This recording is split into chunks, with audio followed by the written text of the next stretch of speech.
welcome to my channel. I'm Gary Wuryawan, and today I want to talk about why I'm happy with low megapixel sensor on my cameras.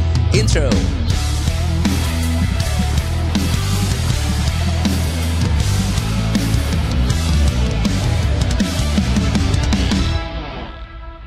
If you notice lately, all of the new cameras on the market, usually they'll have high megapixel sensor, anything from 30 megapixel all the way up to maybe 100 megapixel, really high resolution sensor. Anyway, over here I have a few different cameras with different megapixel counts.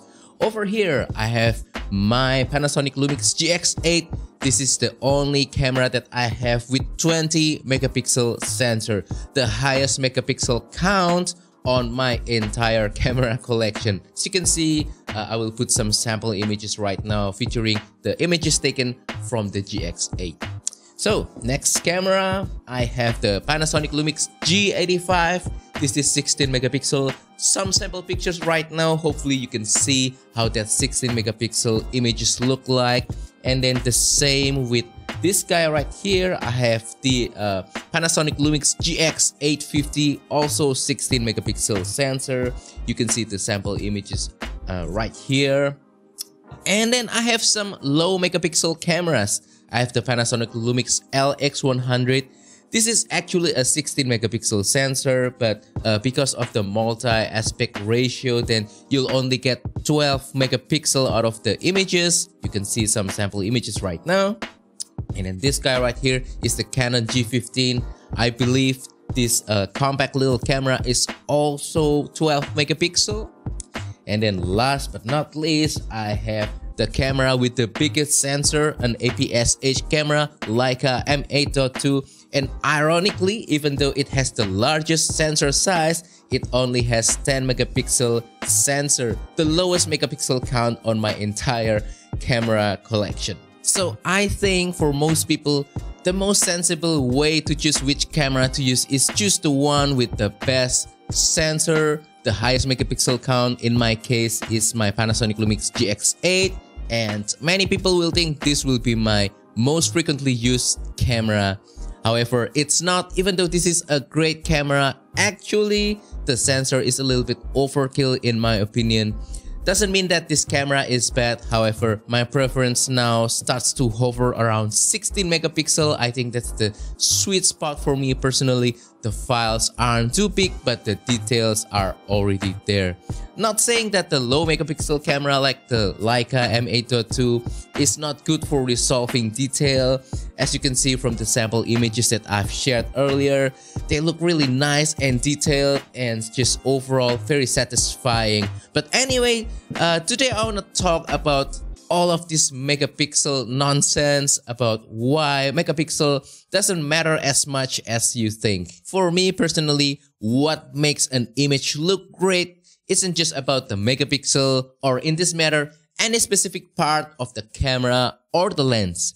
It's all about the sum of the whole thing. It's about the whole signal chain, starting from the photographer all the way until the last thing before the image gets produced. So I'm not saying that megapixel is not important. It is actually important up to a degree, and how important it is really depends on who you are as a photographer. For me personally, I'm a hobbyist photographer, so my threshold is not really that high. However, if you are a professional photographer, or if you're doing a specific niche photography genre that requires you to have high resolution image, or you need to print on a large media or format, things like that, then maybe you will need much higher megapixel than I do. But anyway, let me explain about the whole signal chain of what makes an image look great. So first on the signal chain is definitely the photographer, you and me. We're not talking about camera gear yet. We're not talking about the camera bodies, the camera lenses. We're just talking about the people who are going to take the picture.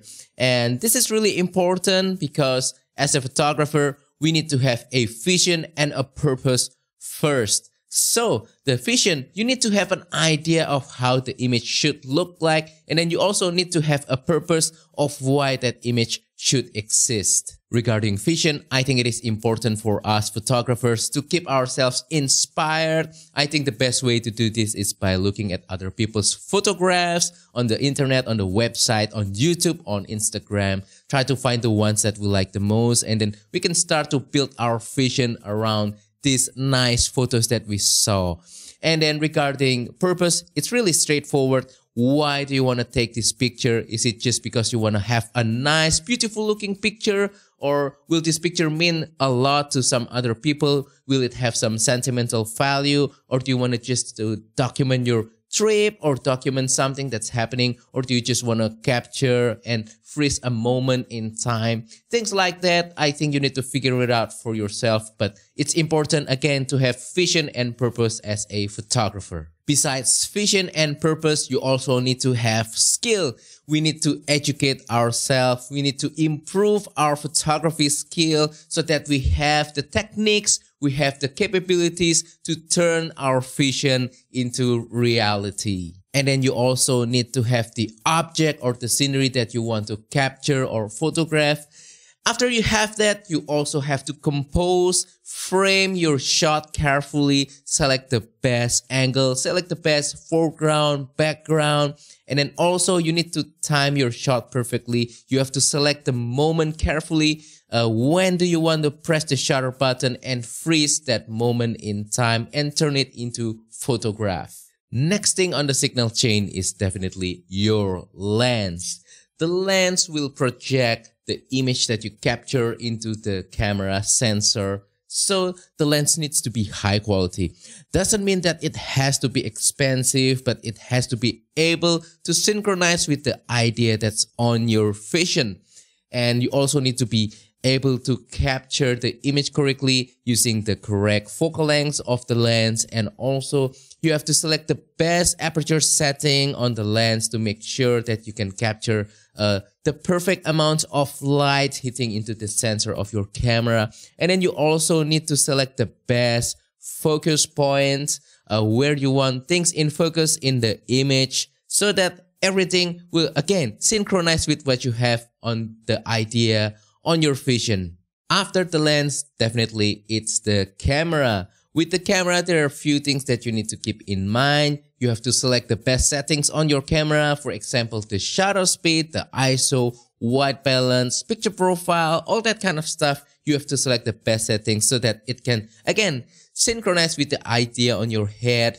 And then also the sensor. It needs to be high quality. Again, it doesn't mean that it has to be high megapixel, but as long as it can capture all the necessary details that you need, then it's more than good enough for you. After the sensor, next thing on the signal chain is processing. If you're shooting JPEG, then the processing will happen in the camera. The camera will apply some picture profile with some contrast, saturation, and other adjustment being baked into the final image, and then you'll have that JPEG image ready to be published, to be enjoyed by you. And if you're shooting RAW, then you have to take out the image from your camera and put it into your smartphone or your computer and use RAW processing software. Adjust all the settings, all the sliders, all the contrast and colors until you find the right amount that looks very similar to what you have in your mind, and then you export it and you have your final image, and that's the final thing on your signal chain. So after hearing my explanation, I hope that you can understand that megapixel is just such a small part of the overall signal chain of how an image is being captured into a photograph. What I'm trying to say is that if you have a camera with a really high megapixel sensor, but everything else is not really optimum, especially if you don't have a really solid vision on your head, or if you don't have enough photography skill to turn your vision into reality, then your image could still turn into something that's not great. I personally prefer to have just enough megapixel on my camera, not too low, not too high. As long as I can have all the necessary details on my image, then I'll be happy. I'd rather be improving the other aspects on my signal chain to get the optimum image quality rather than just focusing on the megapixel.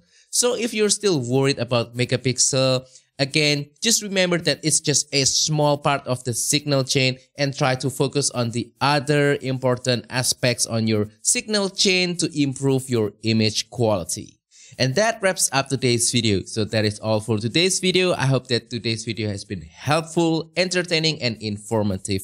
Let's have a discussion a little bit on the comment section down below. Please comment what is your minimum megapixel that you must have in your cameras. Also, if you have any question, please comment down below as well. I will try my best to answer them.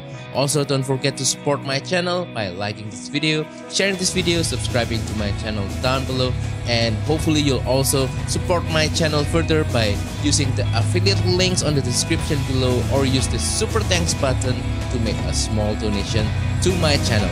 Thank you, and I'll see you on the next video. Goodbye.